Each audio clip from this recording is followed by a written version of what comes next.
Somnath Bhavnagar national highway પર આવેલા બ્રિજમાં તેરાડો પડતા હાઈવેની સલામતી સામે ગંભીર પ્રશ્નો। ઉના તાલુકાના વરસિંગપુર ગામ નજીક આવેલા બ્રિજમાં સ્પષ્ટ તિરાડો નજરે પડી। હાઈવે પરથી રોજ પસાર થતા હજારો વાહન ચાલકોમાં ભયનો માહોલ। ભારે વાહનોની અવરજવર વચ્ચે બ્રિજની હાલત ચિંતાજનક। સ્થાનિક લોકો અને રાહદારીઓ દ્વારા તાત્કાલિક તપાસ અને રિપેરિંગની ઉગ્ર માંગ। રાહદારીઓની ચેતવણી, સમયસર રિપેરિંગ નહીં થાય તો મોટી દુર્ઘટનાની શક્યતા।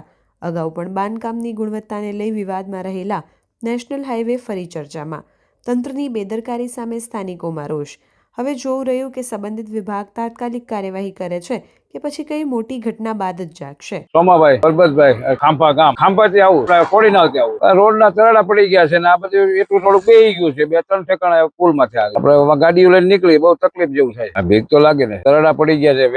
વહેલી સતી થાય તો સારું કહેવાય। આપણે વહેલી સતી સારું કરે સારું, બધા વાહન માટે સારું હોય। અને બધા વાહન વાળા અમુક 2 વ્હીલ વાળાને બીક લાગે છે। આમાં ક્યારે ગોઠો મારી જાય નક્કી નહીં, આગલું વ્હીલ કરી ગયું હોય। અરે બહુ તરાડું છે અને અમુક પુલ ઠેકાણા એટલા બેહી ગયા। મારું નામ મનોહરભાઈ જીણાભાઈ સોલંકી, જાફરાબાદ રહું છું અને અવર જવર મારો રોડ છે આ ઉના બાયપાસ વેરાવળ થી જાફરાબાદ જવા માટે। અને ઘણા ટાઈમ થી આ બધા ટરો પડેલા છે આની અંદર અને બહુ ઘણા ટાઈમ થી જોઈ છે। આટલા તો લગભગ તો વારે કે નાના મોટા ખાલી ઠીકરા જ મારે છે, બીજું તો કઈ કરવામાં કઈ આવતું નથી। બનતે કોઈ વહેલા સકેત આવીને આની કઈ કાર્યવાહી અને રિપેરિંગ કામ કરે તો વધારે સારું।